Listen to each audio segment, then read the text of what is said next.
ବିଛନ୍ତି ଗୋଟିଏ ବିଦେଶୀ ନେତାଙ୍କ ହତ୍ୟା କେମିତି ହଜାର ହଜାର କିଲୋମିଟର ଦୂରରେ ଥିବା ଆମ ଦେଶ ଭାରତକୁ ଦୁଇ ଭାଗରେ ବାଣ୍ଟି ଦେଇପାରେ। କଥାଟା ଶୁଣିବାକୁ ଅଜବ ଲାଗୁଥାଇପାରେ, କିନ୍ତୁ ଏହା ହିଁ ହୋଇଥିଲା। ଆସନ୍ତୁ ଏହି ଆଶ୍ଚର୍ଯ୍ୟଜନକ କାହାଣୀର ଗଭୀରତାକୁ ଯିବା। ଆଉ ଏହି ସଂଘର୍ଷର ତୀବ୍ରତା କେତେ ଥିଲା ତାହା ବୁଝିବା ପାଇଁ ଭାରତର ଜଣେ ବିକ୍ଷୋଭକାରୀଙ୍କର ଏହି କଥାକୁ ଟିକେ ଶୁଣନ୍ତୁ। ଏହା କେବଳ କିଛି ଶବ୍ଦ ନୁହେଁ, ବୁଝିଲେ? ଏହା ଭିତରେ ଲୁଚି ରହିଛି ଗଭୀର ବିଶ୍ୱାସ ଆଉ ବହୁତ ଯନ୍ତ୍ରଣା। ତ ଏଇଠି ହିଁ ଆସୁଛି ସବୁଠୁ ବଡ଼ ପ୍ରଶ୍ନ। ଜଣେ ବିଦେଶୀ ନେତାଙ୍କ ମୃତ୍ୟୁକୁ ନେଇ ଭାରତରେ ଏମିତି ଝଡ଼ କାହିଁକି ସୃଷ୍ଟି ହେଲା? କ'ଣ ଥିଲା ଏହି ଭାବନାତ୍ମକ ପ୍ରତିକ୍ରିୟା ପଛର ଅସଲ କାରଣ? ଚାଲନ୍ତୁ ଗୋଟି ଗୋଟି କରି ଏହାର ପର୍ଦ୍ଦା ଉଠେଇବା। ଆଚ୍ଛା, ତେବେ ପ୍ରଥମେ ଆସନ୍ତୁ ସେହି ଘଟଣାକୁ ଦେଖିବା ଯାହା ଏହି ପୂରା ବିବାଦର ମୂଳ। ଜଣେ ନେତାଙ୍କ ମୃତ୍ୟୁ ଯାହା କେବଳ ଗୋଟିଏ ଖବର ନଥିଲା, ବରଂ ଏକ ଭୂକମ୍ପର ଆରମ୍ଭ ଥିଲା। ଘଟଣାଟି ଥିଲା ଅତ୍ୟନ୍ତ ଚମକାଇ ଦେବା ଭଳି। ଅଭିଯୋଗ ହେଲା ଯେ ଆମେରିକା ଆଉ ଇସ୍ରାଏଲ ମିଶି କ୍ଷେପଣାସ୍ତ୍ର ମାଡ଼ କରି ଇରାନର ପୁରା ଟପ୍ ଲିଡରସିପ୍କୁ ଶେଷ କରିଦେଲେ। ଆଉ ଏମାନଙ୍କ ଭିତରେ ଥିଲେ ସର୍ବୋଚ୍ଚ ନେତା ଆୟାତୁଲ୍ଲା ଖାମେନେଇ। ଏହି ଘଟଣାର ତରଙ୍ଗ ପୁରା ଦୁନିଆରେ ବ୍ୟାପିଗଲା, କିନ୍ତୁ ଭାରତରେ ଏହାର ପ୍ରତିକ୍ରିୟା ଥିଲା ସବୁଠୁ ଅଲଗା ଆଉ ସବୁଠୁ ବିବାଦୀୟ।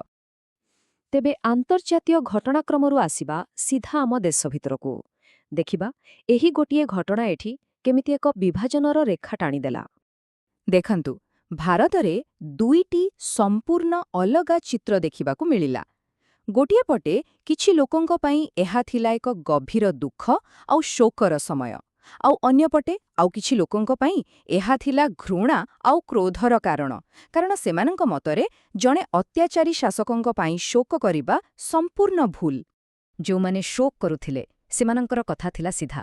ସେମାନଙ୍କ ପାଇଁ ଏହା କୌଣସି ରାଜନୈତିକ କଥା ନଥିଲା। ତାଙ୍କ ପାଇଁ ଖାମେନେଇ କେବଳ ଇରାନର ନେତା ନଥିଲେ, ବରଂ ଥିଲେ ସେମାନଙ୍କର ଧାର୍ମିକ ମାର୍ଗଦର୍ଶକ। ଆଉ ଏହି ଧାର୍ମିକ ସମ୍ପର୍କ ହିଁ ଥିଲା ସେମାନଙ୍କ ବିରୋଧ ପ୍ରଦର୍ଶନର ମୂଳ କାରଣ। କିନ୍ତୁ ଠିକ୍ ଏହାର ବିପରୀତରେ ଏକ ବହୁତ ଶକ୍ତ ପ୍ରଶ୍ନ ବି ଉଠିଲା। ପ୍ରଶ୍ନଟି ଥିଲା, ଜଣେ ଦୁଷ୍ଟ, ଏକଛାତ୍ରବାଦୀ ଆଉ ଗଣହତ୍ୟାକାରୀ ବୋଲି କୁହାଯାଉଥିବା ବ୍ୟକ୍ତି କେମିତି କାହାର ଆଧ୍ୟାତ୍ମିକ ନେତା ହୋଇପାରିବେ? ଏଥିରୁ ଆତ୍ମାକୁ ବା କ'ଣ ମିଳିବ? ଏହି ପ୍ରଶ୍ନ ପୁରା ବିତର୍କକୁ ଏକ ନୈତିକ ଗନ୍ଧ ଭିତରକୁ ଟାଣି ନେଇଗଲା। ତେବେ ସତ କ'ଣ? ସେ ଜଣେ ସନ୍ଥ ଥିଲେ ନା ଜଣେ ଅତ୍ୟାଚାରୀ? ଆସନ୍ତୁ ଏହି ଦ୍ୱନ୍ଦ୍ୱର ସମାଧାନ ପାଇଁ ତାଙ୍କ ଶାସନକାଳର କିଛି ସତ୍ୟ ଘଟଣା ଉପରେ ନଜର ପକାଇବା। ଦେଖନ୍ତୁ, 1970 ଦଶକରେ ଇରାନ ଏକ ବହୁଧର୍ମୀୟ, ସାଂସ୍କୃତିକ ଭାବେ ବହୁତ ସମୃଦ୍ଧ ସମାଜ ଥିଲା। କିନ୍ତୁ 1969ରେ ହେଲା ଇସଲାମୀୟ ବିପ୍ଳବ, ଆଉ ଏହାପରେ ସବୁକିଛି ବଦଳିଗଲା। ମହିଳାଙ୍କ ଅଧିକାରକୁ ସଙ୍କୁଚିତ କରିଦିଆଗଲା, ହିଜାବକୁ ଆଇନ କରି ବାଧ୍ୟତାମୂଳକ କରାଗଲା, ଆଉ ଏହାର ପରିଣାମ ଆମେ ଦେଖିଲେ 2020 ଦଶକରେ, ଯେତେବେଳେ ଠିକ୍ ଭାବେ ହିଜାବ ନ ପିନ୍ଧିଥିବାରୁ ମହସା ଆମିନି ନାମକ ଜଣେ ଯୁବତୀଙ୍କର ମୃତ୍ୟୁ ହେଲା, ଆଉ ପୁରା ଦୁନିଆରେ ଏହାକୁ ନେଇ ଆକ୍ରୋଶ ଦେଖାଗଲା। ଆଉ ଏହି ଅଭିଯୋଗଗୁଡ଼ିକ କେବଳ କଥାରେ ସୀମିତ ନୁହେଁ। ମହସା ଆମିନିଙ୍କ ମାମଲା ତ ଆମେ ସମସ୍ତେ ଜାଣିଛେ, କିନ୍ତୁ ଏହାଛଡ଼ା ଆହୁରି ଅନେକ ଘଟଣା ଅଛି। ପବିତ୍ରତା ବିରୁଦ୍ଧରେ ଅପରାଧ ନାଁରେ ଆତେଫା ସାହେଲେ ନାମକ ଜଣେ କିଶୋରୀ, ଯିଏ ନିଜେ ପୀଡ଼ିତା ଥିଲେ, ତାଙ୍କୁ ଫାଶୀ ଦିଆଗଲା, ଆଉ ତାଙ୍କ ଦୁଷ୍କର୍ମକାରୀ ଖସିଗଲେ। ଏହା ବ୍ୟତୀତ କଠୋର ପୋଷାକ ନିୟମ ନ ମାନିଲେ ମହିଳାଙ୍କୁ କଠୋର ଦଣ୍ଡ ଦିଆଯାଉଥିଲା, ଆଉ ଅନ୍ୟ ଧର୍ମର ଲୋକଙ୍କୁ ଦେଶରୁ ବାହାର କରିଦିଆଯାଉଥିଲା। ଏସବୁ ତାଙ୍କ ଶାସନର କଳା ଅଧ୍ୟାୟକୁ ଦର୍ଶାଏ। ଏବେ ଆସନ୍ତୁ ଦେଖିବା ଏହି ନିଆଁରେ ଘିଅ ଢାଳିବାର କାମ କିଏ କଲା। କାରଣ ଏହିସବୁ ବିବାଦ ଭିତରେ ଭାରତୀୟ ଗଣମାଧ୍ୟମର ଭୂମିକା ବି କିଛି କମ୍ ନଥିଲା। ସେମାନେ ଘଟଣାକୁ ଯେମିତି ଦେଖେଇଲେ ତାହା ନିଜେ ଏକ କାହାଣୀ। ଏହି ଗୋଟିଏ ଉଦାହରଣକୁ ଦେଖନ୍ତୁ। ଗୋଟିଏ ନ୍ୟୁଜ୍ ରିପୋର୍ଟର ହେଡ୍ଲାଇନ୍ ଥିଲା, ବୁର୍ଜ ଖଲିଫା ବର୍ତ୍ତମାନ ଟାର୍ଗେଟରେ ଅଛି। ଭାବିଲେ ଏମିତି ଖବର ଶୁଣି ଲୋକଙ୍କ ମନରେ କେତେ ଭୟ ଆଉ ଉତ୍ତେଜନା ସୃଷ୍ଟି ହୋଇଥିବ। କିନ୍ତୁ କଥାଟା କ'ଣ ସତ ଥିଲା? ନା, ବୁର୍ଜ ଖଲିଫା ଉପରେ ଆକ୍ରମଣ ହେବାର ଖବର ସମ୍ପୂର୍ଣ୍ଣ ମିଛ ଆଉ ଅପ୍ରମାଣିତ ଥିଲା। ଏଥିରୁ ସ୍ପଷ୍ଟ ଜଣାପଡ଼ୁଛି ଯେ ସଙ୍କଟ ସମୟରେ ଟିଆର୍ପି ପାଇଁ ଖବରର ସତ୍ୟତାକୁ କେମିତି ବଳି ଦିଆଯାଇପାରେ। ଆଉ ଏହା କେବଳ ଗୋଟିଏ ଘଟଣା ନଥିଲା। ନ୍ୟୁଜ୍ ଷ୍ଟୁଡିଓ ଭିତରେ ଯୁଦ୍ଧ ଭଳି ସାଇରନ୍ ବଜାଗଲା। ଯୁଦ୍ଧର ଫଳାଫଳ କ'ଣ ହେବ ତାହା କହିବା ପାଇଁ ଜ୍ୟୋତିଷମାନଙ୍କୁ ଡକାଗଲା। ରେଟିଂ ପାଇଁ ଯାହା ଇଚ୍ଛା ତାହା ଦେଖାଗଲା। ଶେଷରେ ପରିସ୍ଥିତି ଏମିତି ହେଲା ଯେ ଜାତୀୟ ରେଟିଂ ଏଜେନ୍ସି ବାର୍କକୁ 4 ସପ୍ତାହ ପାଇଁ ଟିଆର୍ପି ରେଟିଂ ପ୍ରକାଶ କରିବା ବନ୍ଦ କରିବାକୁ ପଡ଼ିଲା। ଭାବିପାରୁଛନ୍ତି? ତେବେ ଏହି ପୂରା ଘଟଣାକ୍ରମରୁ ଆମେ କ'ଣ ଶିଖିଲେ? ଏହି ବିବାଦ ଆମ ସମାଜ ଆଉ ଆମ ନିଜ ବିଷୟରେ କ'ଣ କହୁଛି?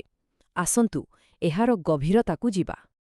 ଆମକୁ ଲାଗେ ଯେ ଦୁନିଆର କୋଉଠି କିଛି ଘଟିଲେ ଆମ ଉପରେ କି ପ୍ରଭାବ ପଡ଼ିବ, କିନ୍ତୁ ଦେଖନ୍ତୁ କେମିତି ସବୁ ଜିନିଷ ଯୋଡ଼ି ହୋଇ ରହିଛି। ଇରାନରେ ଯୁଦ୍ଧ ହେଲା, ତେଣୁ ହର୍ମୁଜ ପ୍ରଣାଳୀ ବନ୍ଦ ହୋଇଗଲା। ଏହା ଯୋଗୁଁ ଦକ୍ଷିଣ କୋରିଆ ଭଳି ଦେଶରେ ସଙ୍କଟ ଦେଖାଦେଲା। ଆଉ ଏହାର ପ୍ରଭାବ ପଡ଼ିଲା ସାମସଙ୍ଗ ଭଳି କମ୍ପାନୀର ଚିପ୍ ଉତ୍ପାଦନ ଉପରେ। ଆଉ ଶେଷରେ ଏହାର ଅର୍ଥ ହେଲା ଯେ ଆମ ସମସ୍ତଙ୍କ ପାଇଁ ଫୋନ୍ ଆଉ ଲ୍ୟାପଟପ୍ର ଦାମ ବଢ଼ିଯାଇପାରେ। ଗୋଟିଏ ଘଟଣାରୁ ଆରମ୍ଭ ହୋଇ ପ୍ରଭାବ ପୂରା ଦୁନିଆରେ। ବିଶ୍ୱ ଅର୍ଥନୀତି ଉପରେ ପ୍ରଭାବ ତ ଗୋଟିଏ କଥା, କିନ୍ତୁ ଏହାର ସବୁଠୁ ଭୟଙ୍କର ପ୍ରଭାବ ପଡ଼ିଲା ଆମ ସମାଜ ଉପରେ।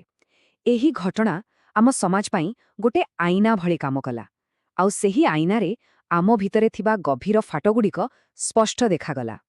ଆଉ ଏହି ଫାଟ କେତେ ଗଭୀର, ତାର ଏକ ହୃଦୟ ବିଦାରକ ଉଦାହରଣ ହେଉଛି ଏହି ଅନଲାଇନ୍ ମନ୍ତବ୍ୟ। ଉନେଜ ନାମକ ଜଣେ ମୁସଲିମ ଶିଶୁର ହତ୍ୟା ପରେ କେହି ଜଣେ ଲେଖିଥିଲେ, ବିଜେତା ଖେଳାଳି ଏକ ବଟୁକୁ ମାରିଦେଲା।